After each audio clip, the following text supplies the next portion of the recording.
welcome and thank you for joining me for another movie review. Now I have been thinking long and hard about today's movie, and to be honest I had a bit of a choice whether to do one of the newer Mission Impossible movies or Mission Impossible 2, which is probably one of the more controversial and one of the more lowest rated of the Mission Impossible movies. It may be one of the more lowest rated of the movies, but it still holds, in my opinion, a certain guilty pleasure of mine, because it came out in the 2000s, which is when I really started to get into action movies like Die Hard, the Fast and Furious franchise, and other movies like that. So I have chosen to review Mission Impossible 2, as it's a very up and down film. It's a very stylish but not really story driven movie, which all the others actually have. They actually have a good spy story involved, but Mission Impossible 2 has been lauded as a kind of more style without substance movie, and today I will be examining what and why. The movie stars Tom Cruise, obviously, Dougray Scott, Thandie Newton, Richard Roxburgh and Brendan Gleeson. In the film, Ethan Hunt is recruited by the Impossible Mission Force, the IMF, to find and destroy a dangerous biological weapon called Chimera from a rogue IMF agent named Sean Ambrose, with the help of his new girlfriend, Naya Nordoff Hall. Now the movie kicks off at a biological weapons lab and follows a scientist as he infects himself to try and get Chimera away from the suits, in essence. He calls upon an old friend, Ethan Hunt, to guide him to a sovereign nation, but unfortunately Ethan Hunt himself isn't available, so they get Sean Ambrose, another IMF agent, to pose as Ethan Hunt. And really, from one of the first scenes, you get the kind of style over substance narrative that they're going for straight away, with a really convenient, almost to the point of ridiculousness, flock of children outside the labs chanting a well-known song about the plague. It's kind of quite, I mean, what school children would do that? I mean, I know it's out in public, but at the same time it's in the centre of, you know, these massive buildings.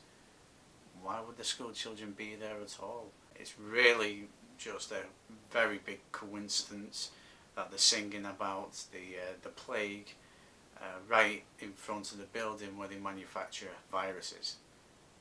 I think it's quite ridiculous, and it wouldn't happen in the real world. Another thing I did notice in the movie, that some slow motion scenes are in the wrong place, and they kind of focus in on something that doesn't need to be focused into, such as the car chase scene with Naya and Ethan Hawke at the beginning. Now that's supposed to be a fast-paced scene, but they slow it down to why? I don't really get that. They slow it down as the two characters look at each other. You can tell. Wouldn't it be better if it was more fast-paced, so you can have some kind of dread for this character already? They slow it down and it's quite disconcerting, to say the least. However, the opening bit with the plane crash is quite good and well staged.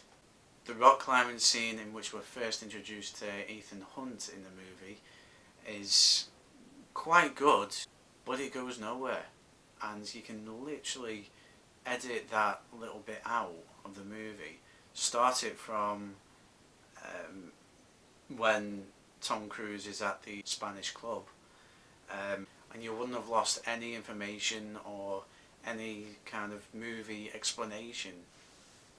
I just feel that stunt could have been used a lot better later on in the movie, which I'll go into later. But during the scene, the music is really good. It's by Hans Zimmer, the same composer who made the Inception soundtrack and the Dark Knight soundtrack, so you know it's pretty good. And honestly, it's one of the things that I was really impressed by watching the film. In the first act, the settings for the movie is quite bizarre and not really what you'd think of in a Mission Impossible movie. That's not to say it's bad. It is actually quite good and refreshing, you know. You don't expect to see Ethan Hunt on a rock climbing trip. Anthony Hopkins also has a part in the movie, but I'm quite confused because it's such a small part, and for such a delectable and great actor, why do you have him for just a few lines? And to be honest, he's great at acting, you know, his lines are just delivered perfect. Why not have him for more screen time? That just confused the hell out of me. I really wish that he had a lot more to do in the film rather than just giving Ethan Hunt his orders, really. And at the end, where he debriefs him in a couple of minutes, you know, I wished that Anthony Hopkins got used more. Again, quite a strange place to set the spy movie, with Ethan Hunt's team in a shack in the outback. That's kind of strange. You don't get that really with any other movie. I don't know if that's a good thing or a bad thing. It's definitely strange. Now we get to the scene at the race course. This scene is quite well done and quite well choreographed. It raises the tension as well as providing more information about the virus, and it kind of leads into the next scene where the bad guy is suspicious of Naya's intentions. After the race course scene, we have a great bait and switch scene in which Naya is trying to escape the enemy compound, and also the tech giant who manufactured the virus, he's kidnapped by Ethan's team and placed in a hospital bed, trying to scare him into providing more information. This scene is quite good because it cuts between the two settings, so you're kind of guessing, is this actually Ethan Hunt, or where is Ethan Hunt? Then we find out that Sean Ambrose has actually tricked Naya into staying at the compound, and it's a great way of keeping her in danger. Now to one of the downsides I have about the movie. The villain Sean Ambrose is both forgettable and quite annoying. His cockiness when he describes Ethan Hunt's methods, you know, in infiltrating the skyscraper, to be honest, that's more annoying than formidable, and never fails to bug me every time I watch the movie. But once we get to the skyscraper and we see Ethan infiltrating the building, then it continues on to a very good action scene. A very good action scene where the music accompanies it really well. However, I have a little gripe where Ethan Hunt is disposing of the virus, and he pauses to think about what the doctor did to himself, injecting him himself. And you tend to think, no, what spy would do that in the middle of a mission? Just pause and go, hang on. Oh, yeah, I already know that. Who would pause? You know, no, he'd get rid of the virus, bugger off, and think about that stuff later. He wouldn't just stop in the middle of a mission. That's style over, not substance, but style over smart. What was smart was Naya injecting herself with the virus. That's quite good, because then Ambrose can't kill her because she's too valuable, and it keeps her alive for another day at least. So yeah, I'll tip my hat off. That's actually quite a good scene. But again, there's a couple of slow motion bits in the scene where you don't quite get why it's slow motion.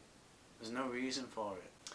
And when Ethan actually escapes through the hole in the building, it always reminded me of a video game cutscene, oddly enough, where he jumps out the hole in the side of the building and he parachutes down, evading gunfire. It always reminds me of a cutscene. I'm always expecting it to, you know, to go back to a game. Also, why can't he take Naya with him? I mean, surely the parachute can hold two, or surely they can work something out. I mean, why does she stay there? That makes no sense. Now, after the skyscraper bit, it jumps 19 hours later for some reason, and Ethan Hunt is climbing up a rock face. This is where the climbing at the start of the movie could have come in. That would have been a great setting to not only have him climbing there, but also to have the final showdown. I mean, you could have the chase along the scraggly rocks, and you can have them falling down the ravine and stuff like that. It would have been a great setting, but again, no, it's I mean, the action scene, and just imagine the motorbike chase scene with dune buggies that are actually made to go over this rocky surface. And near the end of the movie, we have another of John Woo's tropes, and that's doves. For some reason, he likes doves, and he likes shots where doves are flying at the camera for some reason. We have that when Tom Cruise explodes the door apart, and he walks across the doorway with his eyes, with his eyes locked with Ambrose. It would have been a lot better without the dove, because I don't know why that's there. Why would a dove fly through fire? Makes no sense again. It's more style over smart. And also, I think that same dove, when Ambrose's men goes after Tom Cruise, and Tom Cruise hides in this little alcove, the dove actually gives him away, but it just flies out of the opening. Why would his right-hand man be suspicious that a dove flew out of an opening? I mean, birds are flying everywhere, and a grenade just went off, so yeah, they'll be kind of jumpy. So why would that make him suspicious? That doesn't make any sense. The rest of the movie is a race to get the cure to Naya.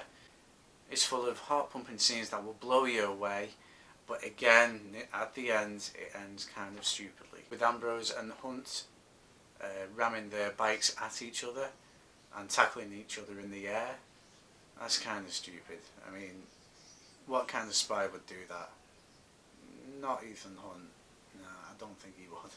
In conclusion, I can see why this movie was poorly received. The Matrix came out a year before this film and proved to the world that action movies can be a little smarter. But this is a step back, and it's a forgettable movie with an even forgettable villain. Except for a couple of scenes where the action is awesome and very well choreographed. Cruise acts really well in the film, as he does in every film. Thandie Newton, I think, could have been given a lot more to do with her character, but as she is, she's okay. But the villain really lets the film down. He's one-dimensional. He's not really well-rounded. I realise now why I liked this film so much when I was younger. It has a lot of style with a simplistic storyline and a soundtrack that is easily the most memorable thing about the movie. If you want to watch a simple yet still exciting action movie, then I suggest you watch Mission Impossible 2. Thank you for joining me for another movie review.